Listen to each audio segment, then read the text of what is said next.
नमस्कार। आज की इस वीडियो में हम कक्षा 11वीं विषय जीव विज्ञान के अध्याय 3 जिसके भाग 3 का प्रकरण है टेरिडोफाइटा। ये पादप जगत का एक पादप समूह है जिसके बारे में अध्ययन करेंगे। टेरिडोफाइट इसका सजावट में बहुत अधिक आर्थिक महत्व होता है। फूल अर्थात पुष्प वाले अधिकांश फर्न का उपयोग सजावट में करते हैं। सजावटी पौधे के रूप में इसको उगाया जाता है और विकास की दृष्टि से स्थल पर उगने वाले सर्वप्रथम पौधे जिनमें सवन उत्तक जाइलम और फ्लेम होते हैं। ये ध्यान करिएगा, इससे पूर्व शैवाल भी हमने पढ़े होंगे और ब्रायोफाइट भी पढ़े हैं, लेकिन इनमें सवन उत्तक नहीं पाए जाते। तो विकास की दृष्टि से स्थल पर उगने वाले पौधे देखें हम तो सबसे पहले इन्होंने स्थान ग्रहण किया था जिनमें सवन उत्तक पाया जाता है, जाइलम और फ्लेम दोनों उपस्थित होते हैं और इनका सजावट की दृष्टि से उगाने का ज़्यादा आर्थिक महत्व है। जीवाश्मी रिकॉर्ड के अनुसार हम देखेंगे तो टेरिडोफाइट 350 मिलियन वर्ष पूर्व प्रभावी वनस्पति के रूप में वे तने रूपी थे, यानी तने के रूप में उगे हुए थे और 350 मिलियन वर्ष पूर्व ये वनस्पति के रूप में प्रभावी रूप से धरती पर उपस्थित थे। टेरिडोफाइट के अंतर्गत हॉस्टेल और फर्न आते हैं, यानी इनके जो मेन समूह के रूप में अध्ययन करते हैं तो फर्न के रूप में और हॉस्टेल के रूप में ये मुख्य इनके सदस्य के रूप में आते हैं। टेरिडोफाइट ठंडे गीले छायादार स्थानों पर पाए जाने वाले पादप समूह है, यानी ठंडे स्थानों पर मिलेंगे, गीले स्थानों पर मिलेंगे और छायादार स्थान जहाँ पर छाया भी होती है वहाँ ज़्यादा उगते हैं। यद्यपि कुछ रेतीली मिट्टी में भी ये अच्छी तरह से उगने वाले थे। कुछ ऐसे टेरिडोफाइट भी होते हैं जो रेतीली मिट्टी में भी आराम से उग सकते हैं। टेरिडोफाइट में मुख्य पादप का जो है वो स्पोरोफाइट यानी बीजाणुद्भिद अवस्था होती है, जिनमें वास्तविक मूल, तना और पत्तियां होती हैं। टेरिडोफाइट की मुख्य पादप का कई बार प्रश्न पूछ लिया जाता है तो टेरिडोफाइट की मुख्य पादप का है वो स्पोरोफाइट अवस्था होती है, जिनमें मूल भी होते हैं, तना भी होता है, पत्तियां भी होती हैं, यानी पादप के सभी भाग उपस्थित होते हैं। इन अंगों में सुस्पष्ट सवन उत्तक होते हैं, यानी जाइलम और फ्लेम की उपस्थिति में पाई जाती है। टेरिडोफाइट में पत्तियां छोटी होगी, उदाहरण के लिए लघुपर्ण, जिसके उदाहरण है स्लेजिनेला, अथवा बड़ी वृत्तपर्ण यानी बड़ी पत्तियां भी हो सकती हैं, जिसका उदाहरण है फर्न। स्पोरोफाइट में बीजाणुधानी होती हैं जो पत्ती की तरह की बीजाणुपर्ण पर लगी रहती है, यानी स्पोरोफाइट अवस्था है जो इसकी, उसमें बीजाणुधानी पाई जाती है जो पत्तियों के बीजाणुपर्ण पर लगी रहती है।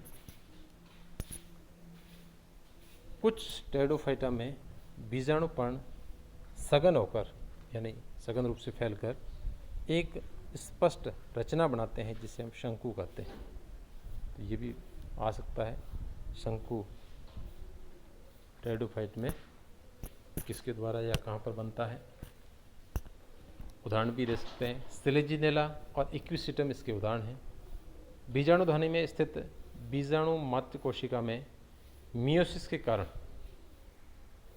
और बीजाणु बनते हैं, यानी अर्ध विभाजन होता है बीजाणु मात्र कोशिका में जिससे बीजाणु बनेंगे।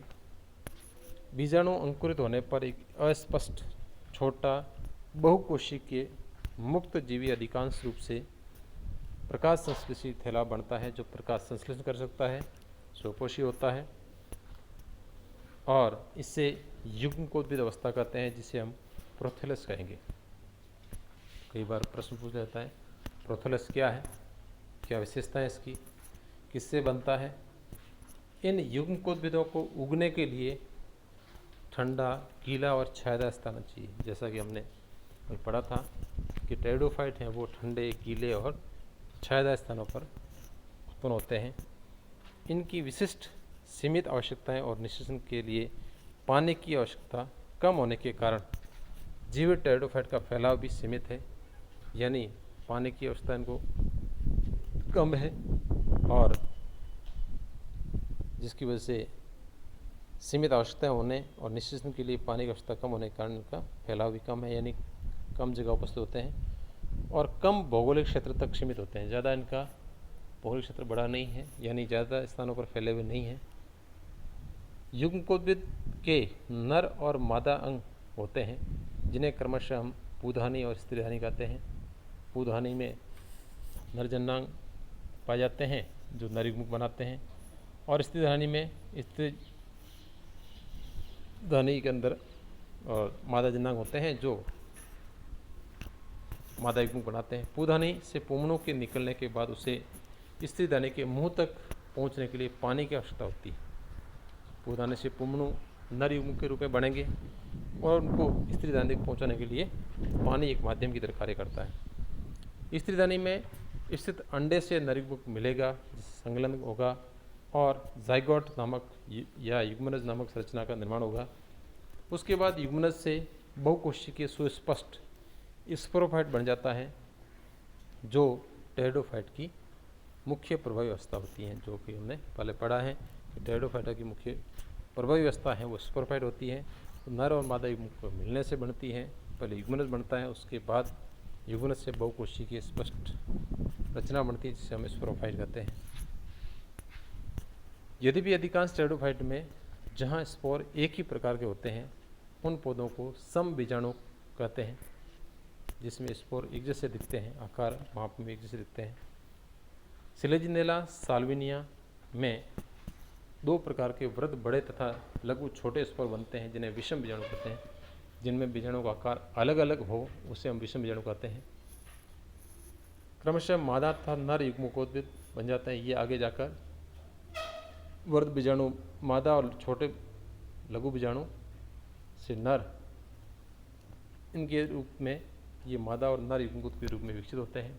ऐसे पौधे या ऐसे पौधों में मादा युग्मकोद्भिद अपनी आवश्यकताओं की पूर्ति के लिए पैतृक स्पोरोफाइट से जुड़ा रहता है।